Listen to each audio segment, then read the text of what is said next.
세상 주관하는 주님 새를 먹여주시니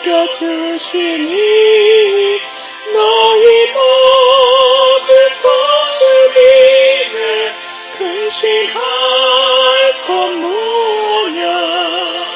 들의 배꼽 물을 보라. 길쌈 수고 안에도 솔로몬이 입은 옷도 입고만 못하였네.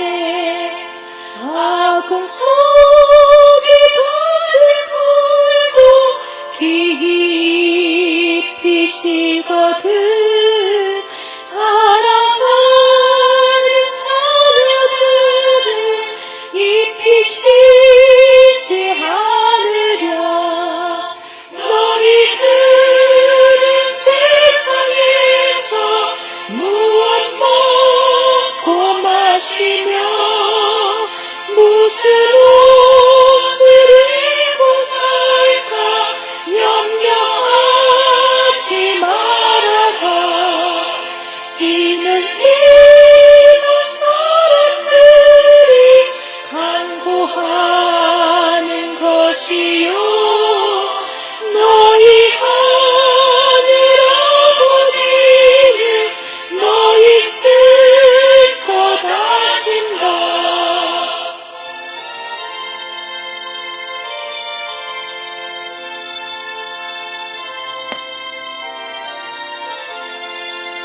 나는 먼저 주의 나라 그의 의를 구하며 하나님이 모든 것을 너희에게 주시리. 내일 일을 위하여서 아무 염려 말지니 내일 염려하지 말라. 오늘 고생 족하다.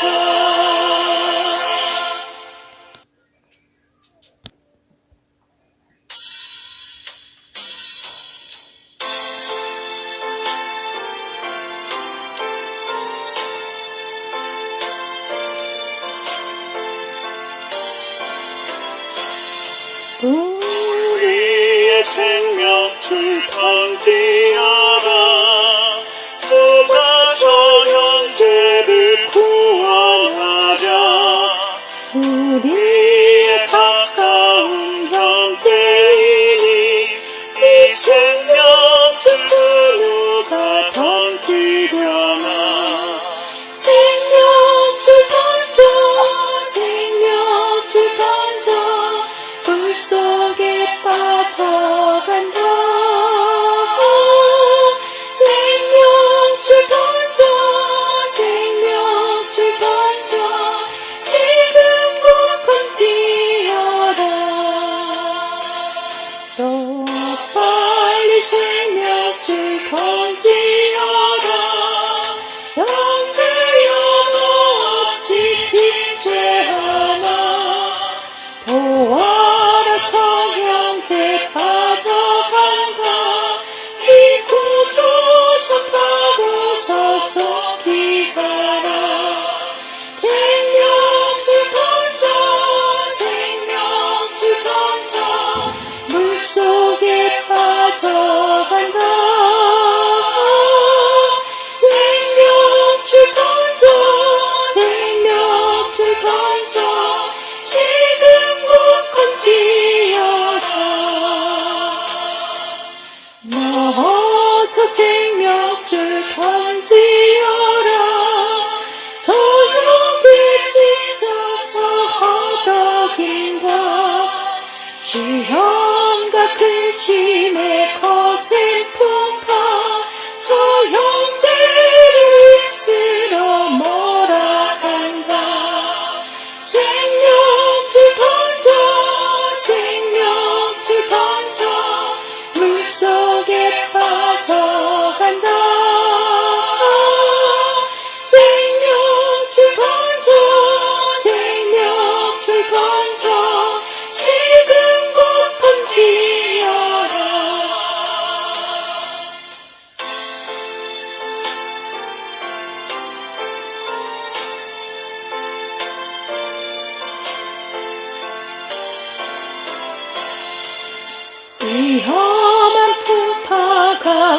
지나고 건너편은 덕에 이르리니 형제여 너 어찌 지체하나 곧 생명줄 던져서 구원하라.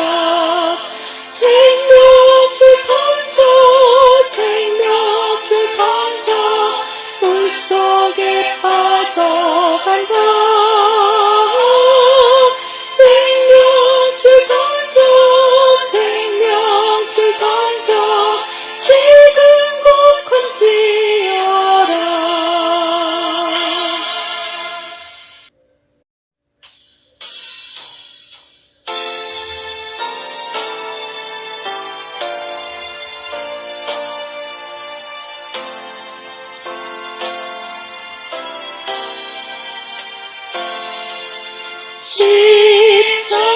십자가로 가까이 나를 이끄시고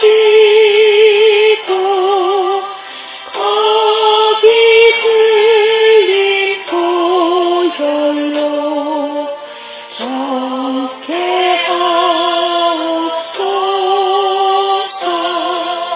십자가 무한 영광일세. 요단강을 건넌 후 영원한 시건에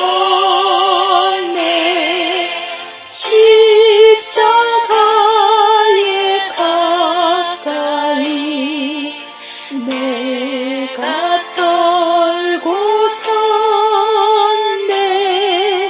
거기 있는 새벽별 내게 비추시네. 십자가 무한 영광일세. 요단강을 건넌 후 영원한 시건에 십자가로 가까이 가게 하시옵고 몸소 받은 고생도 알게 하옵소서. 십자가 무한 영광일세. 요단강을 건넌 후 영원한 시건에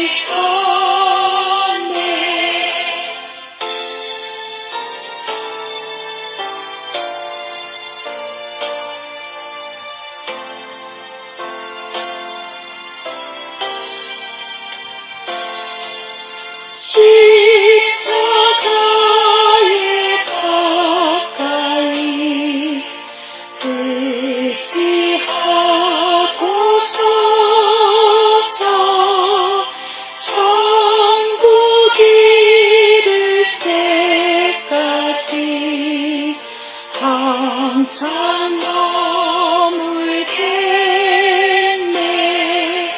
십자가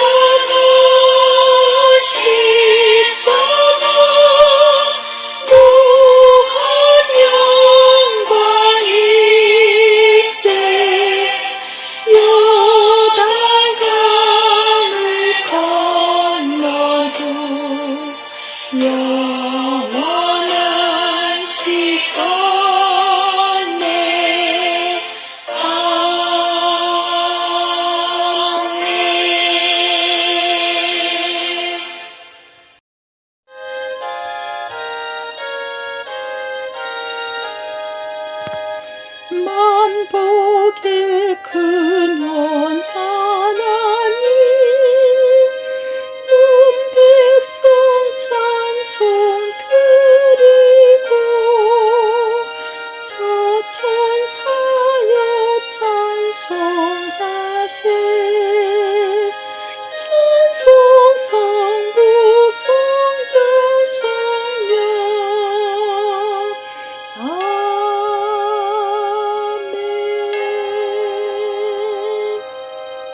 사도신경.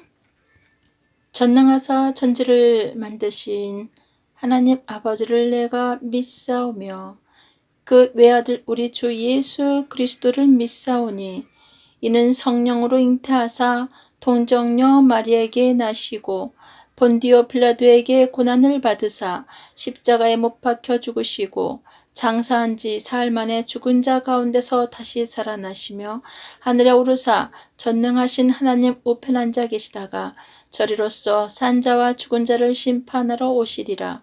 성령을 믿사오며 거룩한 공예와 성도가 서로 교통하는 것과 죄를 사하여 주시는 것과 몸이 다시 사는 것과 영원히 사는 것을 믿사옵나이다. 아멘. 시편 37편. 행악자를 인하여 불평하지 말며 불의를 행하는 자를 투기하지 말지어다. 저희는 풀과 같이 속히 뱀을 볼 것이며 푸른 채소같이 세잔할 것임이로다. 여호와를 의뢰하여 선을 행하라. 땅에 거하여 그의 성실로 식물을 삼을지어다. 또 여호와를 기뻐하라. 저가 내 마음의 소원을 이루어 주시리로다. 너의 길을 여호와께 맡기라. 저를 의지하면 저가 이루시고 내 의를 빛같이 나타내시며 내 공의를 정오의 빛같이 하시리로다. 여호와 앞에 잠잠하고 참아 기다리라. 자기 길이 형통하며 악한 꾀를 이루는 자를 인하여 불평하여 말지어다. 분을 그치고 노를 버리라. 불평하여 말라. 행악에 치우칠 뿐이라. 대적 행악하는 자는 끊어질 것이나 여호와를 기대하는 자는 땅을 차지하리로다. 잠시 후에 악인이 없어지리니 내가 그곳을 자세히 살필지라도 없으리로다. 오직 온유한 자는 땅을 차지하며 풍부한 화평으로 즐기리로다. 악인이 의인 지기를 꾀하고 향하여 그 일을 가는도다. 주께서 저를 웃으시리니 그날의 이름을 보심이로다. 악인이 칼을 빼고 활을 당겨 가난하고 궁핍한 자를 엎드러뜨리며 행위가 정직한 자를 죽이고자 하나 그 칼은 자기의 마음을 찌르고 그 활은 부러지리로다. 의인의 적은 소유가 많은 악인의 풍부함보다 승하도다. 악인의 팔은 부러지나 의인은 여호와께서 붙드시는도다. 여호와께서 완전한 자의 날을 아시니 저의 기업은 영원하리로다. 저희는 환난 때에 부끄럽지 아니하며 기근의 날에도 풍족하려니와 악인은 멸망하고 여호와의 원수는 어린 양의 기름같이 타서 연기되어 없어지리로다. 악인은 꾸고 갚지 아니하나 의인은 은혜를 베풀고 주는도다. 주의 복을 받은 자는 땅을 차지하고 주의 저주를 받은 자는 끊어지리로다. 여호와께서 사람의 걸음을 정하시고 그 길을 기뻐하시나니 저는 넘어지거나 아주 엎드려지지 아니함은 여호와께서 손으로 붙드심이로다. 내가 어려서부터 늙기까지 의인이 버림을 당하거나 그 자손이 걸식함을 보지 못하였도다. 저는 종일토록 은혜를 베풀고 꾸어주니 그 자손이 복을 받는도다. 악에서 떠나 선을 행하라. 그리하면 영영이 거하리니 여호와께서 공의를 사랑하시고 그 성도를 버리지 아니하심이로다. 저희는 영영이 보호를 받으나 악인의 자손은 끊어지리로다. 의인이 땅을 차지하며 거기 영영히 거하리로다. 의인의 입은 지혜를 말하고 그 혀는 공의를 이루며 그 마음에는 하나님의 법이 있으니 그 걸음에 실족함이 없으리로다. 악인이 의인을 엿보아 살해할 기회를 찾으나 여호와는 저를 그 손에 버려두지 아니하시고 재판 때에도 정죄치 아니하시리로다. 여호와를 바라고 그 도를 지키라. 그리하면 너를 들어 땅을 차지하게 하실 것이라. 악인이 끊어질 때에 내가 묵도하리로다. 내가 악인의 큰 세력을 본즉 그 본토에 선 푸른 나무의 무성함 같으나 사람이 지날 때에 저가 없어졌으니 내가 찾아도 발견치 못하였도다. 완전한 사람을 살피고 정직한 자를 볼지어다. 화평한 자의 결국은 평안이로다. 범죄자들은 함께 멸망하리니 악인의 결국은 끊어질 것이나 의인의 구원은 여호와께 있으니 그는 환난 때에 저희 산성이시로다. 여호와께서 저희를 도와 건지시되 악인에게서 건져 구원하심은 그를 의지한 영거로다. 아멘. 시편 37편 말씀. 시편 37편 말씀. 오늘의 주제는 의인의 화평과 악인의 멸망입니다. 의인의 화평과 악인의 멸망. 다윗이 본시를 쓴 목적이 무엇이라고 생각하십니까? 다윗은 본시를 통하여 악인이 풍요한 삶을 사는 것 때문에 그 가치 기준의 혼란을 가져온 자들에 대하여 악인의 종국은 멀지 않지만 의인의 영광은 영원하리라는 사실을 강조하므로 그들에게 격려와 희망을 주려 하였습니다. 그래서 저는 본시를 가리켜 마스길, 즉 교훈시라고 일컫습니다. 하나님의 섭리에 의해 이 세상에 운행된다고 믿는 자들에게 있어서도 악인이 불을 즐기며 쾌락에 탐닉해도 멸망치 않는 사실에 헤어날 수 없는 신앙적 딜레마일 수밖에 없습니다. 그러나 다윗은 이런 딜레마를 극복할 수 있는 진리를 가르치고 있습니다. 그것은 악인의 번영을 오래가지 못하는 반면 하나님에 의지하는 자는 하나님께서 끝내 그를 영화롭게 하신다는 하늘나라의 질서입니다. 이러한 진리가 오늘도 우리의 삶을 지배하고 있기에 구름 낀 하늘 아래서도 햇빛을 기대하며 신앙생활을 계속 영위할 수 있는 것입니다. 다윗은 누구를 향하여 불평과 투기를 중단하라고 했습니까? 1, 2절에 다윗은 행악자와 불의를 행하는 자들에 대한 불평과 투기를 멈추라고 권면하였습니다. 즉 다윗은 부당한 번영을 목격한 자들이 그 마음의 시리와 방황으로 낙담해할 때 그들을 향하여 지나치게 예민한 반응을 하지 말 것을 가르치고 있습니다. 이처럼 악인의 번영에 마음의 요동을 일으킬 수밖에 없는 것이 정의를 사모하는 인간의 마음입니다. 그렇다고 해서 그 일로 인하여 겉으로 불평하거나 내심으로 투기하는 것은 참으로 어리석은 것입니다.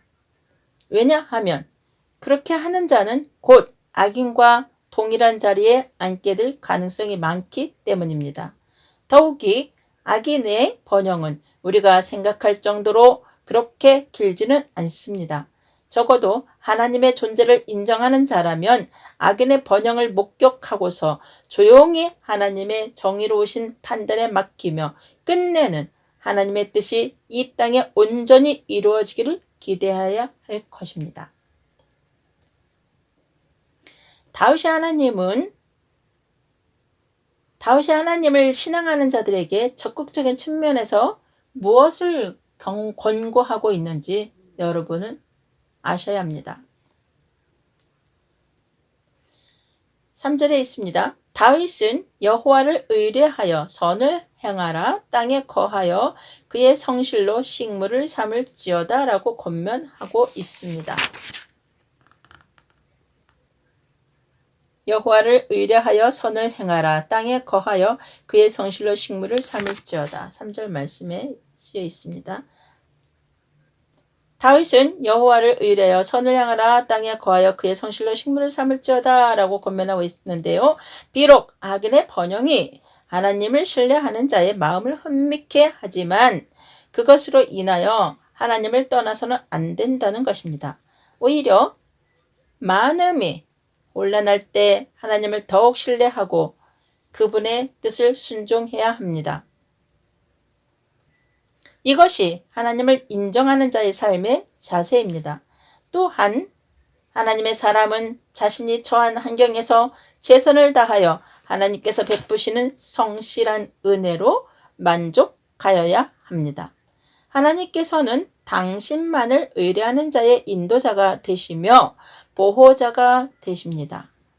그러므로 악인은 오직 믿음으로만 살아갈 뿐입니다. 4절 말씀에 여호와를 기뻐하라는 말의 의미는 무엇입니까? 이 말은 하나님과의 긴밀한 교제를 통하여 얻어지는 기쁨을 누리라는 뜻입니다. 사실 하나님을 의뢰하고 그분과의 사랑의 교제를 하고 있는 자들은 비록 그 외적인 조건이 만족할 수 없는 상황에서도 내면에서도 쏟아나는 기쁨을 억제하지 못하는 것입니다. 하나님께서는 이러한 기쁨을 소유한 자에게 그가 원하는 모든 것을 채워주시며 참된 행복을 안겨주실 것입니다. 왜냐하면 당신께서는 당신을 찾는 자들을 외면하지 않으시고 기꺼운 마음으로 그들의 필요로 채워주시기 때문입니다. 다윗은 하나님께 자신을 맡기는 자의 기쁨을 어떻게 묘사하였습니까? 5절 6절 말씀 보시겠습니다. 너의 길을 여호와께 맡기라. 저를 의지하면 저가 이루시고 내 의를 빛같이 나타내시며 내 공의를 정의의 빛같이 하시리로다 라고 말씀하셨습니다. 다윗은 너의 길을 여호와께 맡기라. 저를 의지하면 저가 이루시고 내 의를 빛같이 나타내시며 내 공의를 정의의 빛같이 하시리라는 말로써 하나님을 의뢰하는 자의 기쁨을 표현하였습니다. 즉 다윗은 자신의 삶에서 발견되는 모든 문제들과 자신의 생명까지도 전적으로 하나님께 그 통치권을 넘겨버리는 자들에게 하나님께서는 그들이 행할 수 없는 것까지라도 모두 성취해 주신다고 하셨습니다. 또한 하나님께서는 당신에게 모든 기득권을 맡기는 자들에게 그들이 당하고 있는 어떠한 시련에도 불구하고 그들이 의롭고 정직한 존재임을 세상 앞에 드러내실 것입니다. 이와 같이 하나님을 전적으로 신뢰하는 자들은 하나님으로 말미암아 자신의 생에 있어서 긍정적인 승리와 풍요를 얻게 되는 것입니다. 다윗은 하나님의 주권을 인정하는 자가 악인의 번영을 목격했을 때 어떠한 태도를 지녀야 한다고 했습니까? 7절과 8절에 다윗은 하나님을 신앙하는 자라면 불의한 자가 번성하더라도 불평을 삼가하고 대신 여호와 앞에 잠잠하고 참아 기다려야 한다고 가르쳤습니다. 악인들의 번성에 대해 불평하거나 노를 바라는 것은 오히려 악인들의 계획을 성공시키는 계기가 될 수 있습니다. 더욱이 악인들의 번영을 초조하게 바라보거나 분하게 생각하는 그런 것은 자신의 불건전한 마음의 상태를 번영하게 되는 것입니다. 그리고 그가 악한 감정에 휩싸이게 될 때 결국에는 하나님의 뜻을 망각하게 되는 것입니다. 그러므로 하나님의 사람들은 악인들의 번영하더라도 의로운 심판을 기다리며 침묵해야만 합니다. 즉 하나님의 계획이 성취할 수 있도록 자기 자신의 사사로운 계획을 억제하여야 합니다. 악인과 여호와를 기대하는 자의 현격한 차이는 무엇인가? 9절에서 11절 말씀에 있습니다. 악인은 잠깐의 영화를 누리다가 영원히 멸절될 것이지만 하나님을 기대하는 자는 잠시 후에 악인들이 이 땅에서 완전히 사라지게 될 때에 땅을 차지할 뿐 아니라 풍부한 화평으로 즐기게 될 것입니다. 즉 악인들은 그 쌓은 악으로 인하여 하나님의 심판을 받아 그가 이 땅에서 어떤 부와 명예를 누리고 있다 하더라도 감쪽같이 그 모든 것이 사라지고 말 것입니다. 그러한 멸망은 필연적입니다. 이러한 사실 앞에서 우리는 악인의 번영을 부러워할 필요성을 느끼지 못하며 하나님을 떠나 악을 일삼는 것이 얼마나 험한 것임을 깨닫게 됩니다. 그러므로 우리는 항상 긴장할 수밖에 없습니다. 반면에 하나님을 기대하는 자, 즉 하나님만이 자신의 유일한 소망임을 고백하는 자는 넘치는 축복을 얻게 될 것입니다. 아멘. 믿으시면 아멘 하시기 바랍니다. 여기서 하나님을 기대하는 자란 11절의 온유한 자와 같은 맥락에서 해석할 수 있습니다. 그런데 하나님을 의뢰하는 자가 땅을 차지하며 풍부한 화평을 즐기다는 말은 단순히 현세적인 축복만을 의미하지 않습니다. 이것은 다가오는 새 하늘과 새 땅에서의 기쁨을 동시에 포함한 것입니다. 베드로서 3장 13절 참조하세요. 이와 같이 하나님을 기대하는 자와 하나님이 그의 삶에 발견되지 않는 자와는 이 생과 내세에서 현격한 차이를 보이게 될 것입니다. 무릇 여호와를 의지하며 여호와를 의뢰하는 그 사람은 복을 받을 것입니다. 예레미야 17장 7절 말씀. 17장 7절 말씀. 그럼 12절에서 15절 말씀은 악인의 특성은 무엇인가 살펴볼게요. 먼저 악인은 의인에 대한 음모 꾸미기를 즐기며 자신들의 힘이 그를 압제하지 못할 때는 맹렬한 분노를 간직하게 됩니다. 또한 악인은 자신의 온갖 무력을 동원하여 가난하고 궁핍한 자들을 압박하고 정직하게 살고자 하는 자를 넘어지게 만듭니다. 이처럼 악인의 두드러진 특징은 항상 파괴적이며 비인간적일 뿐 아니라 경건과는 거리가 멀다는 것입니다. 그러나 하나님께서는 그의 최후의 날을 이미 정해놓고 계시며 그의 모든 계획이 수포로 돌아가게 만드실 뿐 아니라 남을 해치려는 그 계획이 자신에게 함정이 되게 만드신 것입니다. 그러므로 하나님의 사람들은 악인들의 분요한 동작에 두려워하거나 개인적인 악감을 품을 필요가 없습니다. 오직 심판의 주께 모든 것을 맡기는 것이 신앙적인 행동입니다. 16절과 19절 말씀 볼게요. 다윗은 악인이 누리게 될 축복을 어떻게 묘사하고 있는지 16절에서 19절 보세요. 그는 먼저 의인의 적은 소유가 16절 19절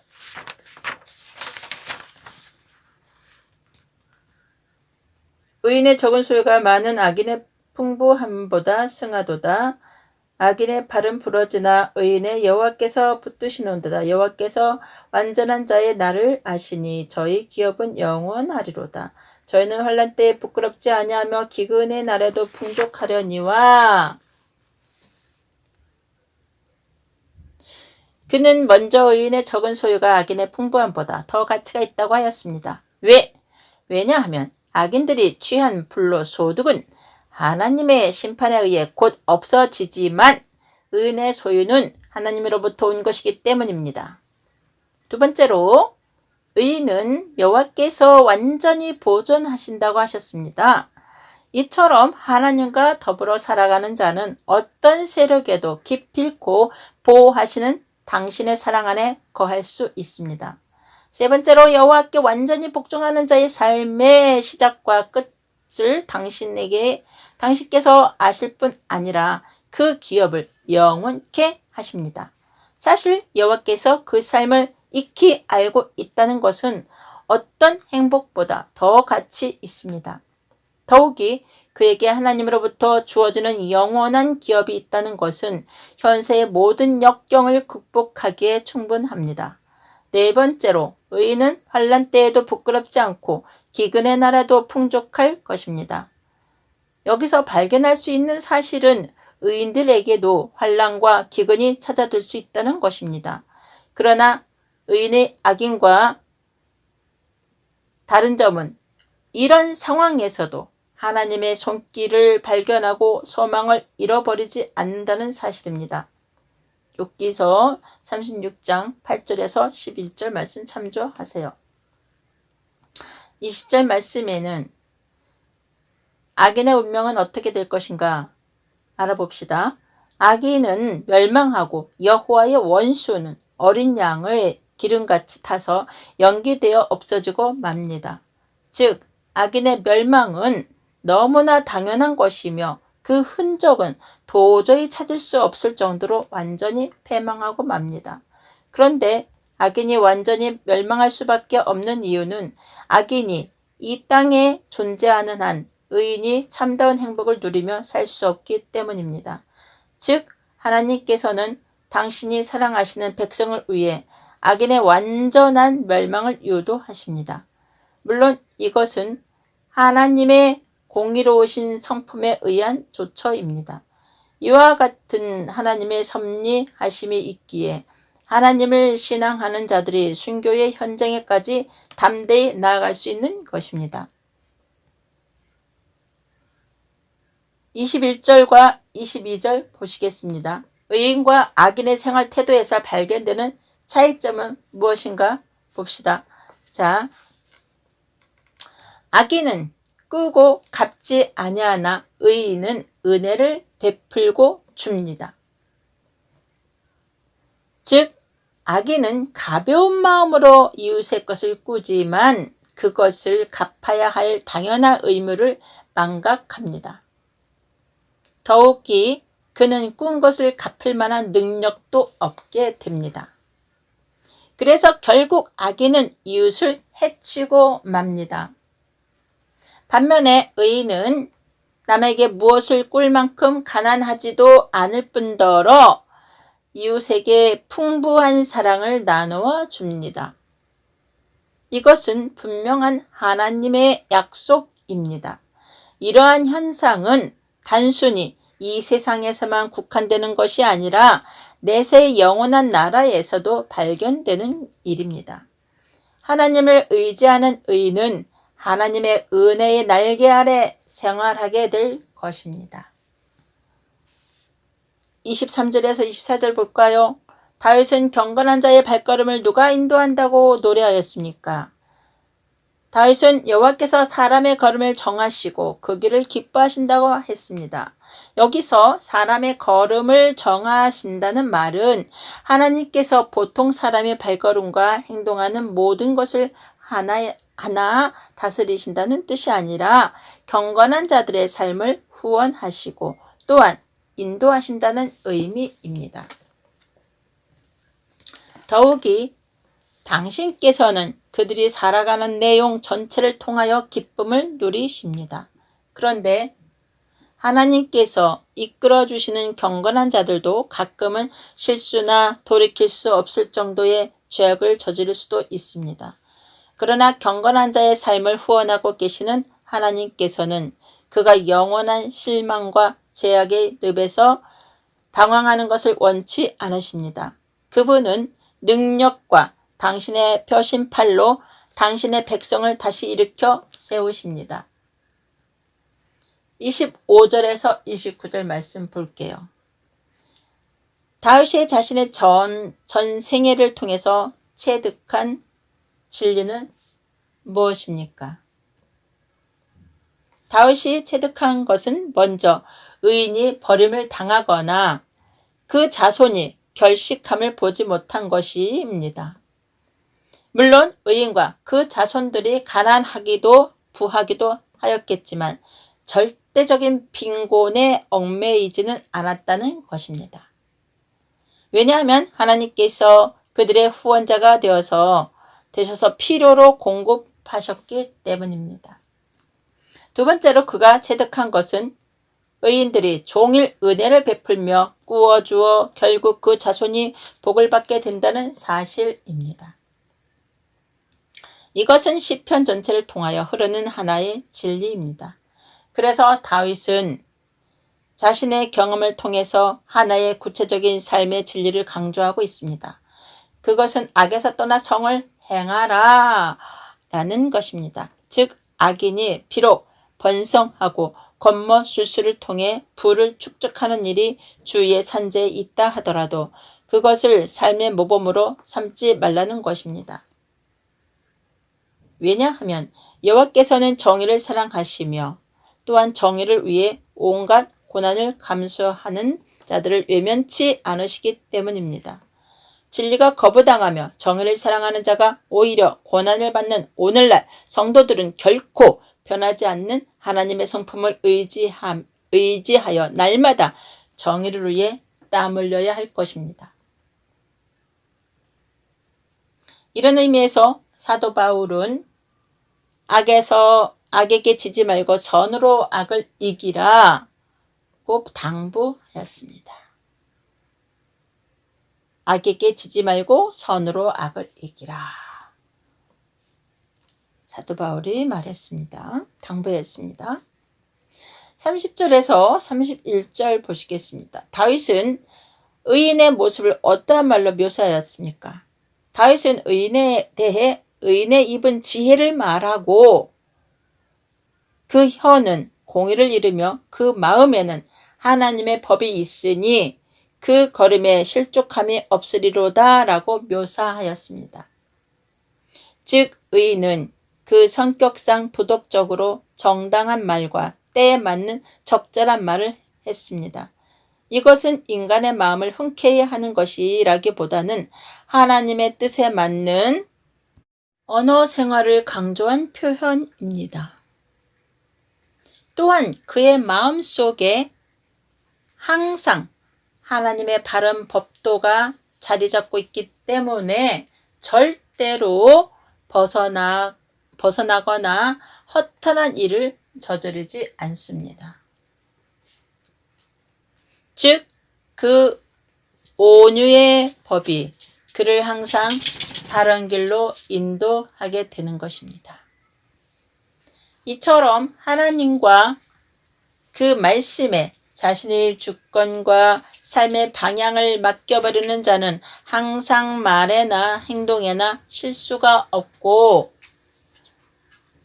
무엇이 올바른가를 깨닫고 정당한 삶의 태도를 지닐 수 있습니다. 32절에서 33절 말씀 보시면은 의인에 대한 악인의 태도는 어떠한 것이었을까요? 악인은 의인을 엿보아 살해할 기회를 찾습니다. 즉, 의인이 이 땅에 살아있는 한 악인은 자신이 의도한 대로 악을 도모할 수 없게 됩니다. 그래서 악인은 의인을 미워합니다. 악인이 의인을 해하려는 방법은 교모합니다. 악인은 의인을 효과적으로 처치하는 방법을 날마다 공고하며 자기의 해치려는 동기를 정당화하기에 힘씁니다.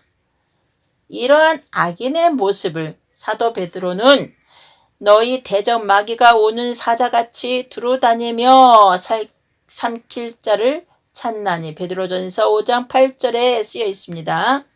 그러나 제 아무리 악인의 기세가 거세다 할지라도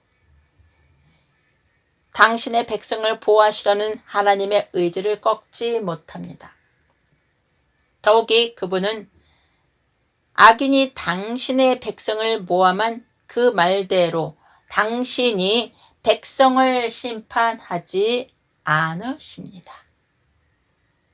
비록 의인이 악인의 도모로 살해된다 하더라도 하나님께서는 그 죽음을 영화롭게 하실 것입니다.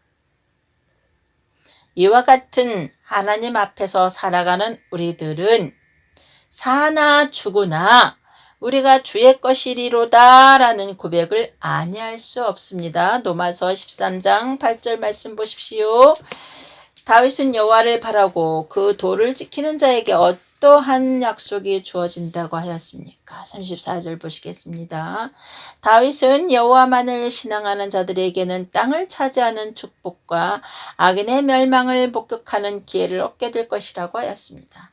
본문에서 여호와를 바란다라는 말은 하나님의 때를 기다린다는 의미입니다. 여호와를 바란다. 하나님의 때를 기다린다는 말입니다. 즉 인간의 다급한 성격을 억제하고 하나님께서 매사를 성취하게 하시도록 한다는 말입니다.